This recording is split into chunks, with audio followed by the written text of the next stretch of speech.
I'm Naina Narayanan and this is Sims Education Center Malappuram. We are dealing with the paper Modern Fiction Part 1 Prose, and we will continue with the next chapter, A Fellow Traveler by A.G. Gardner.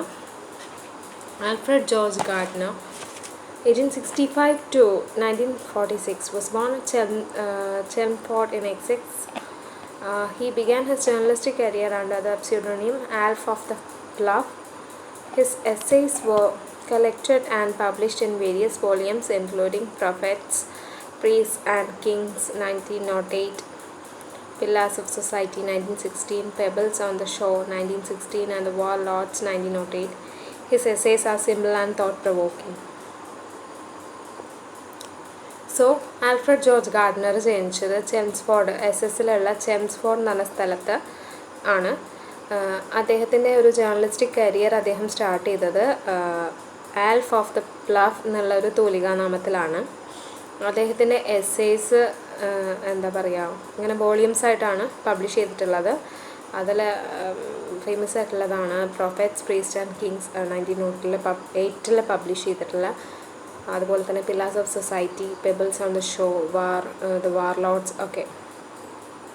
അദ്ദേഹത്തിൻ്റെ essays വളരെ സിമ്പിളും thought provoking ആണെന്ന് പറയുന്നുണ്ട്, നമ്മളെ ചിന്തിക്കാൻ പ്രേരിപ്പിക്കുന്ന ഒന്നാണെന്ന് പറയുന്നുണ്ട്. ഇനി അദ്ദേഹത്തിൻ്റെ ഈ A Fellow Traveler എന്നുള്ള ഈ ഒരു എസ്സേയുടെ സമ്മറിയാണ്. A.G. Gardner is a well-known essayist. Most of his essays deal with commonplace experience. Even in the most ordinary things does A.G. Gardner find some deeper meaning which escaped the attention of serious thinkers. The present essay, A Fellow Traveler, is about an ordinary creature, but the author learns a valuable lesson from it. A.G. Gardner ഒരു well known essayist ആണ്. അപ്പോൾ അദ്ദേഹത്തിൻ്റെ എസ്സേയ്സൊക്കെ പറഞ്ഞാൽ common പ്ലേസിൽ നടക്കുന്ന കാര്യങ്ങളാണ് അദ്ദേഹത്തിൻ്റെ എസ്സേയ്സിലൊക്കെ നമുക്ക് കാണാനായിട്ട് സാധിക്കുക. അപ്പോൾ സാധാരണ ഇങ്ങനെ നമ്മൾ സാധാരണയായിട്ടുള്ള കാര്യങ്ങൾക്ക് എന്താ പറയുക, കുറച്ച് ഡീപ്പറായിട്ടുള്ള മീനിങ് ഉണ്ടെന്നാണ് അദ്ദേഹം പറയണത്. അപ്പോൾ അദ്ദേഹത്തിൻ്റെ ഈ ഫെല്ലോ ട്രാവലർ എന്നുള്ള എസ്സേയിൽ ഒരു ഓർഡിനറി ക്രിയേച്ചറിനെ കുറിച്ച്, മീൻസ് ഒരു ഓർഡിനറി ക്രിയേച്ചർ മൂലം നമ്മളെ ഓതർ പഠിച്ച ഒരു വാല്യുബിൾ ആയിട്ടുള്ള ഒരു ലെസണിനെ കുറിച്ചാണ് പറയുന്നത്. Once A.G. Gardner travelled by train from London to a Midland town. It was full when it started. When it left the outer ring of London, there was no one in the compartment except the author. For a while he enjoyed the freedom of being alone, and the unlimited freedom ensured him to do whatever he liked. He could talk to himself or sing or dance. Whatever he wanted he do. He could do so without provoking any protest because there was no one to protest. So he decided to read the newspaper. Only then he noticed a fellow traveler. It was a mosquito which sat on his nose. First A.G. Gardner flicked him off his nose. After a brief tour of the compartment, it came and sat on his neck. അപ്പോൾ ഒരു ദിവസം A.G. Gardner ട്രെയിനിൽ ലണ്ടനിൽ നിന്ന് Midland ടൗണിലേക്ക് travel ചെയ്യായിരുന്നു. അപ്പം train start ചെയ്ത സമയത്ത് ട്രെയിനിൽ നിറയെ ആളുകളായിരുന്നു. അതിനുശേഷം എന്താ പറയുക, അത് ലണ്ടൻ്റെ പുറത്തേക്ക് എത്തിയ സമയത്ത് കമ്പാർട്ട്മെൻറ്റിലൊന്നും ആരുമില്ല, ഓതർ മാത്രമേ ഉണ്ടായിരുന്നുള്ളൂ, നമ്മൾ A.G. ഗാർഡനർ മാത്രമേ ഉണ്ടായിരുന്നുള്ളൂ. അപ്പോൾ അദ്ദേഹം അവിടെ ഫുൾ ഫ്രീഡം ആയിരുന്നു അദ്ദേഹത്തിന്. മീൻസ് ആരുമില്ലല്ലോ, എന്ത് വേണമെങ്കിലും ചെയ്യാം, ഇഷ്ടമുള്ള പോലെ ചെയ്യാം. അദ്ദേഹം പാടി, സ്വയം സംസാരിച്ചു, ഡാൻസ് കളിച്ചു, അദ്ദേഹത്തിന് വേണ്ടതൊക്കെ ചെയ്യായിരുന്നു. അപ്പോൾ ആരും അദ്ദേഹത്തിൻ്റെ അടുത്ത് ചോദിക്കാൻ ചെല്ലില്ല, അല്ലെങ്കിൽ ആരും അദ്ദേഹത്തെ എതിർക്കാനായിട്ട് ചെല്ലില്ല, കാരണം ആരും ഉണ്ടായിരുന്നില്ല. പിന്നെ അദ്ദേഹം തീരുമാനിച്ചു, ന്യൂസ് പേപ്പർ വായിക്കാനായിട്ട് തീരുമാനിച്ചു. ആ സമയത്താണ് ഒരു ഫെല്ലോ ട്രാവലർ വന്നത്. ആരായിരുന്നു അത്? അതൊരു മോസ്കിറ്റോ ആയിരുന്നു. ആ മോസ്കിറ്റോ അദ്ദേഹത്തിൻ്റെ നോസിൽ വന്നിട്ട് ഇരുന്നു. ആദ്യം അദ്ദേഹം അതിനെ ഇങ്ങനെ വിരലുകൊണ്ട് ഇങ്ങനെ തട്ടി മാറ്റി. പക്ഷേ കുറച്ച് കഴിഞ്ഞപ്പം അത് അദ്ദേഹത്തിൻ്റെ കഴുത്തിൽ വന്നിരുന്നു. അപ്പോൾ അടുത്ത സമയം അദ്ദേഹം അതിന് കൈകൊണ്ട് ഇങ്ങനെ തട്ടി മാറ്റി. പിന്നെ അദ്ദേഹത്തിൻ്റെ ക്ഷമ നശിച്ചിട്ട് അതിനെ കൊല്ലാനായിട്ട് തീരുമാനിച്ചു. Next moment it sat on the back of his hand. Having lost his patience, he decided to kill it, but the mosquito dodged his attack. To put an end to the menace, he brought out all his cruel nature, completely crossing the limits of human patience. Finally, good sense prevailed upon him to show magnanimity towards the mosquito, which seemed to have taken a different form. The change of attitude in A.G. Gardner revealed a new dimension of the relationship. Finally, he left the compartment with a new sense of freedom. Thus, there forged a new bond between a man and a winged creature. അപ്പോൾ എന്താ പറയുക, അയാളെ കയ്യിൽ വന്നിരുന്നപ്പോഴേക്കും അയാളുടെ ക്ഷമയൊക്കെ നശിച്ചു. പക്ഷേ എന്താ പറയുക, അയാൾ കൊല്ലാനായിട്ട് ശ്രമിച്ചപ്പോൾ അത് തെന്നി മാറി. ഡോഡ്ജ്ഡ് എന്ന് പറഞ്ഞാൽ തെന്നി മാറി. അത് പിന്നെ ഈ ഒരു ശല്യത്തെ അവസാനിപ്പിക്കാനായിട്ട് അയാളുടെ ഏറ്റവും ക്രൂവൽ നേച്ചർ അയാളുടെ അടുത്ത് അതിന് കൊല്ലാനായിട്ട് അയാൾ തീരുമാനിച്ചു. അയാൾ ക്ഷമയൊക്കെ നശിച്ചു. പിന്നെ ഇങ്ങനെ എന്താ പറയുക, നല്ലൊരു ചിന്ത അദ്ദേഹത്തിൻ്റെ മനസ്സിൽ വന്നു. അതിനെ കൊല്ലണ്ട എന്നുള്ളൊരു തീരുമാനത്തിൽ അദ്ദേഹം എത്തി. അദ്ദേഹത്തിൻ്റെ ആറ്റിറ്റ്യൂഡ് അദ്ദേഹം മാറ്റി. എന്നിട്ട് അപ്പം എന്താണ്, ആ ഒരു മോസ്കിറ്റോയും അദ്ദേഹം തമ്മിലൊരു നല്ലൊരു റിലേഷൻഷിപ്പ് സ്റ്റാർട്ട് ചെയ്തു. ഒരു ന്യൂ ബോണ്ട് സ്റ്റാർട്ട് ചെയ്തു. ഒരു ചിറകുള്ള ഒരു ചെറിയൊരു ക്രിയേച്ചറും മനുഷ്യനും തമ്മിലുള്ള ഒരു പുതിയൊരു ബോണ്ട്. ഇനി ഇതിലെ ക്വസ്റ്റ്യൻ ആൻസേഴ്സ് ആണ്. How does Gardner describe his sense of freedom when he is alone in the train? While Gardner is alone in the train, he feels that there is a pleasant sense of freedom because he is left to do anything he likes. He can talk to himself as loud as he pleases and no one would hear him. He can be successful in his argument with an imaginary person from whom there would be any counterstroke. If he prefers, he can stand on his head. He can sing, dance and practice a golf stroke or play marbles on the floor without any hindrance. He can open and close the window without being greeted by any protest. He can break the regulations of the railway without being charged. അപ്പം Gardner എങ്ങനെയാണ് അദ്ദേഹത്തിൻ്റെ ഒരു ട്രെയിനിൽ ഒറ്റയ്ക്കായപ്പോൾ അദ്ദേഹത്തിൻ്റെ ഒരു sense of ഫ്രീഡത്തിനെ കുറിച്ച് Gardner എന്താണ് പറയുന്നത് എന്നാണ്, എങ്ങനെയാണ് അദ്ദേഹം അതിനെ എക്സ്പ്ലെയിൻ ചെയ്തിട്ടുള്ളതെന്നാണ് ഈ ക്വസ്റ്റ്യനിൽ ചോദിച്ചിട്ടുള്ളത്. അപ്പം ഗാർഡനർ ട്രെയിനിൽ ഒറ്റയ്ക്കാവുമ്പോൾ അദ്ദേഹത്തിനൊരു എന്താ പറയുക, ഒരു വളരെയധികം പ്ലസൻ്റ് ആയിട്ടുള്ള ഒരു സെൻസ് ഓഫ് ഫ്രീഡം ഫീൽ ചെയ്തു എന്നാണ് പറയണത്. അപ്പോൾ അദ്ദേഹത്തിന് മനസ്സിൽ തോന്നുന്നത് എന്തും അദ്ദേഹത്തിന് ചെയ്യാം. അദ്ദേഹത്തിന് തോന്നുന്ന അത്ര സൗണ്ടിൽ സംസാരിക്കാം. അല്ലെങ്കിൽ ഇങ്ങനൊരു ഇമാജിനറി പേഴ്സൺ ഉണ്ടെന്ന് കരുതിയിട്ട് ഇങ്ങനെ ആർഗ്യുമെൻ്റ് നടത്താം. അല്ലെങ്കിൽ എന്താ പറയുക, ഈ തല കുത്തനെ നിൽക്കാം, അല്ലെങ്കിൽ പാടാം, ഡാൻസ് ചെയ്യാം, അല്ലെങ്കിൽ കളിക്കാം, എങ്ങനെ എന്ത് വേണേലും ചെയ്യാം. അപ്പോൾ ക്ലോസ് ചെയ്യാം, ഓപ്പൺ ചെയ്യാം വിൻഡോ, അത് അദ്ദേഹത്തിൻ്റെ ഇഷ്ടം പോലെ ചെയ്യാം, കാരണം ആരും എതിർക്കാൻ വരില്ല. അപ്പോൾ റെയിൽവേയുടെ റെഗുലേഷൻസൊക്കെ അദ്ദേഹത്തിന്, റെയിൽവേയുടെ റൂൾസൊന്നും ഒക്കെ അതിന് വിപരീതമായിട്ട് ചെയ്യാം. കാരണം എന്താ, ആരുമില്ല കാണാനായിട്ട്, ആരും അദ്ദേഹത്തിനെ കുറിച്ച് കംപ്ലൈൻറ്റ് പറയില്ല. Why did Gardner's sense of superiority to his fellow traveler fade away? എന്തുകൊണ്ടാണ് അദ്ദേഹത്തിന് ഒരു ഞാൻ അദ്ദേഹത്തിന് ആ മോസ്കിറ്റോനേക്കാളും വലിയവനാണെന്നുള്ള അദ്ദേഹത്തിൻ്റെ ഒരു ചിന്ത ഉണ്ടല്ലോ, ഞാനാണ് വലിയവൻ, ഞാനാണ് സുപ്പീരിയർ എന്നുള്ള ചിന്ത, അത് ഇല്ലാതായത് എങ്ങനെയാണെന്ന്. Gardner at first tried his best to kill the fellow traveler in all possible ways, but he failed in his attempt. Finally, he gave in and started to look at the fellow traveler from a different point of view. He felt it was playing and it was no longer an insect. He also thought that it was gifted with superior intelligence, which explained his easy escape. Thus, Gardner's sense of superiority faded away. അപ്പോൾ അദ്ദേഹത്തിൻ്റെ ആ ഒരു sense of superiority ഇല്ലാതായത് എങ്ങനെയാണെന്ന് പറഞ്ഞാൽ, അദ്ദേഹം ആദ്യം അതിനെ കൊല്ലാനായിട്ടൊക്കെ ശ്രമിച്ചു, പല വഴി സ്വീകരിച്ചു, പക്ഷേ അദ്ദേഹത്തിന് കൊല്ലാൻ സാധിച്ചില്ല. പിന്നെ അദ്ദേഹം അങ്ങനെ അതിനെ ഒരു വേറൊരു പോയിൻ്റ് ഓഫ് വ്യൂവിൽ കാണാൻ തുടങ്ങി. എന്താണ്, അത് അദ്ദേഹത്തിനോട് കളിക്കുകയാണ്, അതൊരു ഇൻസെക്റ്റ് അല്ല, അതൊരു ജീവിയല്ല, അങ്ങനെയൊക്കെ അദ്ദേഹം ചിന്തിച്ചു. അപ്പോൾ അതിന് എന്താ പറയുക, ഒരു ഗിഫ്റ്റഡ് സുപ്പീരിയർ ഇൻ്റലിജൻസ് ഉണ്ട് പെട്ടെന്ന് രക്ഷപ്പെടാനായിട്ട്. അപ്പം അങ്ങനെയാണ് അദ്ദേഹത്തിൻ്റെ ഉള്ളിൽ ഞാൻ വലിയൊരാളാണെന്നുള്ള ഒരു ചിന്ത. കാരണം എത്ര ചെറിയ ജീവിയാണെങ്കിലും അതിന് ജീവൻ നിലനിർത്താനായിട്ട് അതിൻ്റെ ഒരു മാർഗമുണ്ട്. അപ്പോൾ ആരും വലുതല്ല, എല്ലാവർക്കും അവരുടേതായുള്ള കഴിവുണ്ട് എന്നുള്ളതാണ് അദ്ദേഹം നമുക്ക് ഈ ഒരു എസ്സേയിലൂടെ കാണിച്ചു തരുന്നത്. ഇനി അടുത്ത chapter, the other side of the hedge by E.M. Forster. Edward Morgan Forster was born in London on 1st January 1879. He was educated at Tonbridge School and later at King's College, Cambridge. He has published 5 novels, 2 volumes of short stories, 3 biographies, 2 volumes of essays and a critical work on novel. He had been a sympathetic observer of India's progress.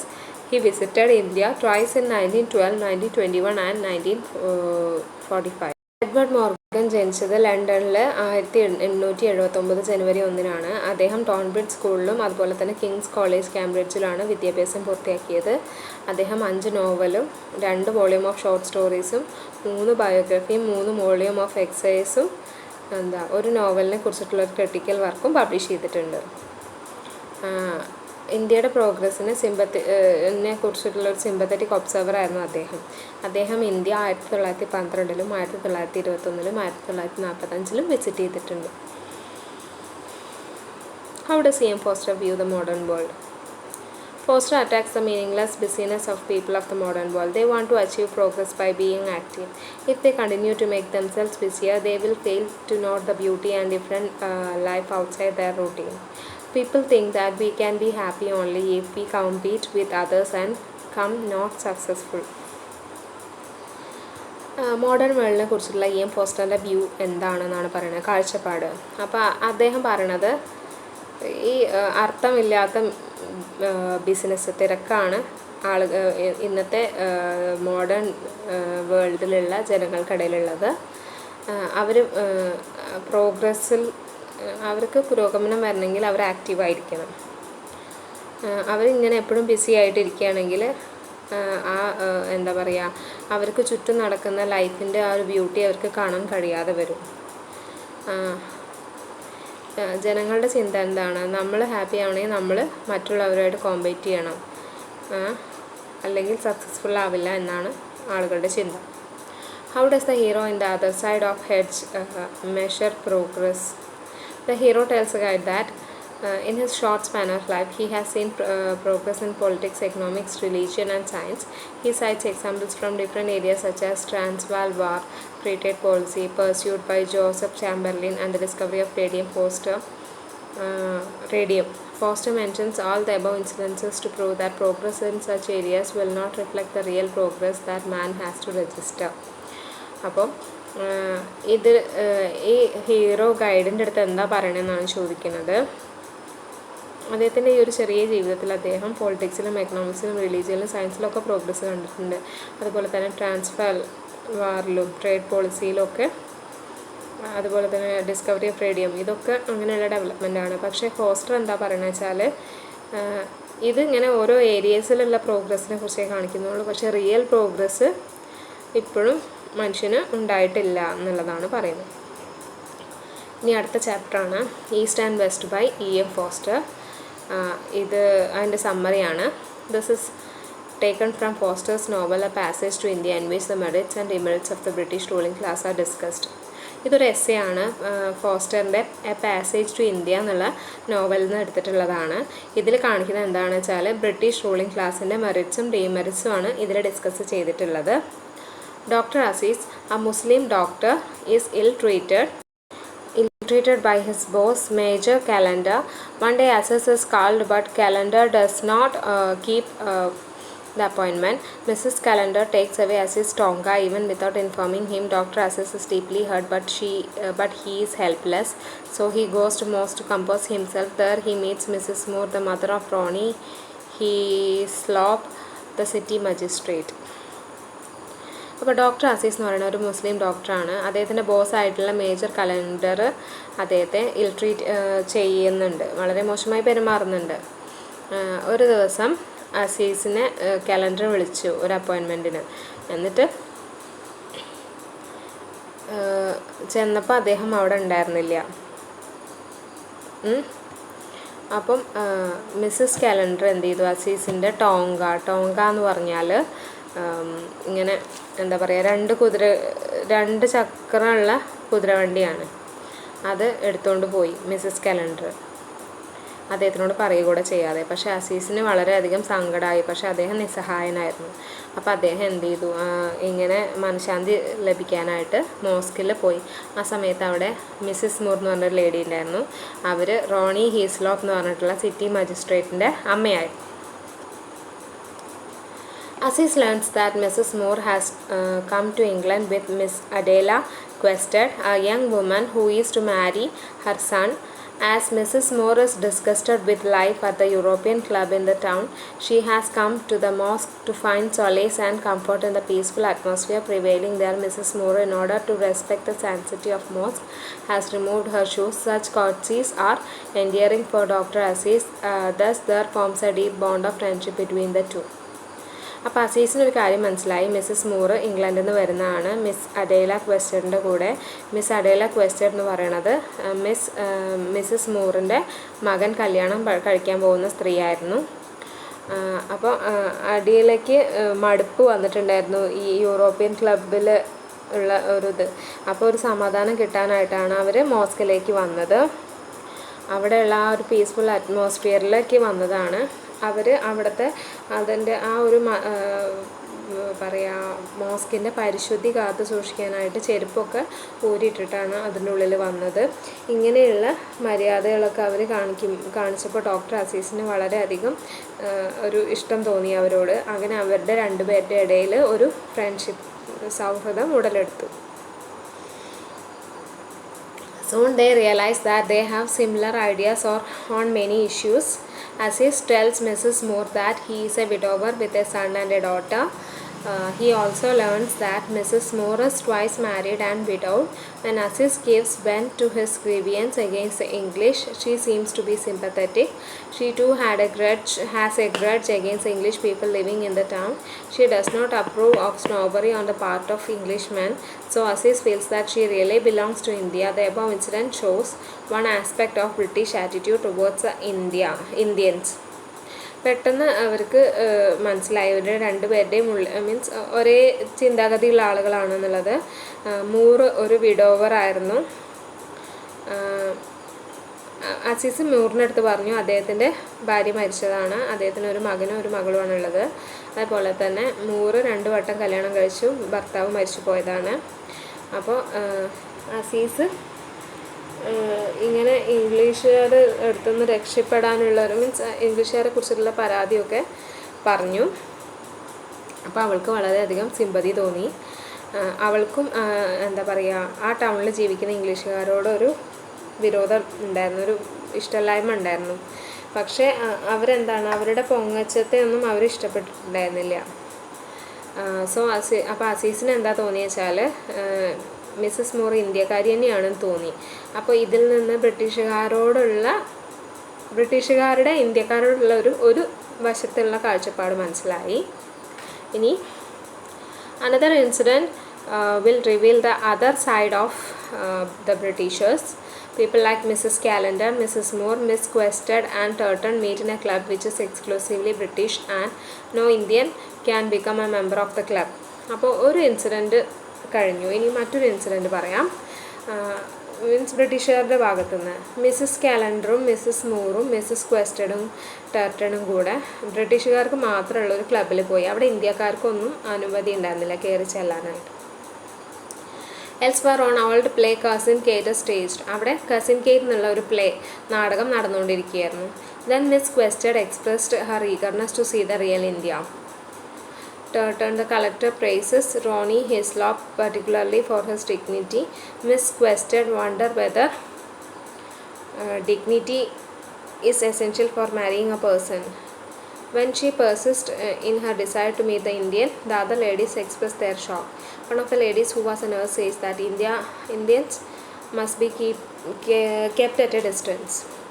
Such comments coming from a nurse is shocking for Mrs. Moore. Mrs. Callender says that the kindest thing one could do to native is to allow him to die. The former nurse could not digest the very idea of Indians going to heaven, so she tells the missionaries should be convert Indians.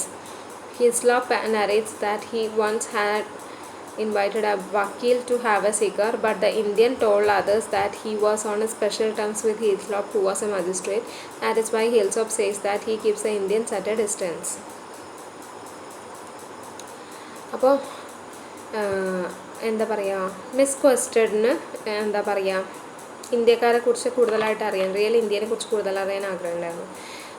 അപ്പോൾ ടർട്ടൺ കളക്ടറായിട്ടുള്ള ടർട്ടൺ എന്താണ് Roni ഹിൽസ്റ്റോപ്പിനെ praise ചെയ്തു, അദ്ദേഹത്തിൻ്റെ ഡിഗ്നിറ്റീനെ കുറിച്ച് പറഞ്ഞിട്ട്. അപ്പോൾ miss ക്വസ്റ്റഡ് ചോദിച്ചു, എന്താ അപ്പോൾ ഒരാളെ കല്യാണം കഴിക്കാൻ അയാൾക്ക് ഭയങ്കര ഡിഗ്നിറ്റി ഒക്കെ വേണമെന്ന്.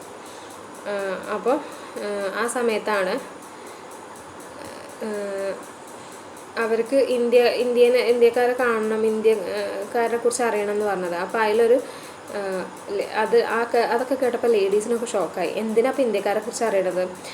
അതിലൊരു നേഴ്സ് പറയാണ് ഇന്ത്യക്കാരെങ്ങനെ ഒരു ഡിസ്റ്റൻസ് കീപ്പ് ചെയ്ത് നിർത്തണമെന്ന്. അപ്പം ഇത് മിസ്സസ് മൂറിനൊരു ഷോക്കായി. അപ്പം മിസ്സസ് കലണ്ടർ പറയാണ് അവരെ എന്താ പറയുക, ഒന്നും ചെയ്യാതെ അവർ മരിക്കാനായിട്ട് വിടണമെന്ന്. അപ്പോൾ നേഴ്സ് പറയാണ് അങ്ങനെ അവർ പെട്ടെന്ന് സ്വർഗത്തിൽ പോകണ്ട, എന്താ പറയുക, ഇന്ത്യക്കാരെ മതം മാറ്റരുതെന്ന് മിഷണറീസിനോട് പറയണമെന്ന്. അപ്പോൾ ഹീൽസ്ലോപ്പ് എന്താ പറയുക, അദ്ദേഹം ഒരു വക്കീലിന് സിഗരറ്റ് കൊടുത്തതിനെ കുറിച്ച് പറയുന്നുണ്ട്. അപ്പം ഹീൽസോപ്പും ആ മജിസ്ട്രേറ്റുള്ള ഹീൽസോപ്പും ആ വക്കീലും തമ്മിൽ എന്തോ ഒരു ടേംസിലാണ്. അപ്പോൾ അങ്ങനെ ആളുകൾ പറയുന്നുള്ളതുകൊണ്ട് ഇന്ത്യക്കാരെ ഒരു ഡിസ്റ്റൻസ് കീപ്പ് ചെയ്ത് നിർത്തണമെന്ന് അദ്ദേഹം പറഞ്ഞത്. From the above two extracts from the novel, one can come to the conclusion that East is East and West is West and the two can never meet in India. അപ്പോൾ ഈ നോവലിൽ നിന്ന് മനസ്സിലാവണം എന്താ വെച്ചാൽ, ഈസ്റ്റ് എന്ന് പറയുന്നത് east തന്നെയാണ്, വെസ്റ്റ് എന്ന് പറയുന്നത് വെസ്റ്റ് തന്നെയാണ്. രണ്ടിനെയും കൂടെ ഒരുമിച്ച് ഇന്ത്യയിൽ കാണാനായിട്ട് കഴിയില്ല. ഇനി ഇതിലെ ക്വസ്റ്റ്യൻ ആൻസേഴ്സ് ആണ്. How did the English treat the Indians? The English people paid scant regard for the Indians, whether they were their subordinates in the office or outside the office. Foster's description of Dr. Aziz proves the above point. Dr. Aziz was a cultured Muslim doctor. Major Calendar was a superior officer. The officer summoned Dr. Aziz one day to his house, but he left the house without a word or regret. The officer's wife insulted Dr. Aziz even more by taking away his tonga without informing him. Dr. Aziz was hurt, but he was helpless.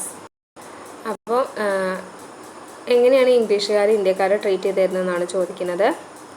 അപ്പം English people എന്ന് പറഞ്ഞാൽ ചെറിയ means എന്താ പറയുക, അവരോട് വേറൊരു ആറ്റിറ്റ്യൂഡായിരുന്നു. Subordinates ആണെങ്കിലും ഓഫീസിൻ്റെ പുറത്താണെങ്കിലും വളരെ മോശമായ രീതിയിൽ അവർ പെരുമാറിയിരുന്നു. അപ്പോൾ ഡോക്ടർ അസീസിനെ കുറിച്ച് പറയണത് നമുക്ക് മനസ്സിലാവും. ഡോക്ടർ അസീസ് എന്ന് പറയുന്നത് ഒരു മുസ്ലിം ഡോക്ടറാണ്. കലണ്ടർ അദ്ദേഹത്തിൻ്റെ മേജർ കലണ്ടർ അദ്ദേഹത്തിൻ്റെ സുപ്പീരിയർ ഓഫീസറാണ്.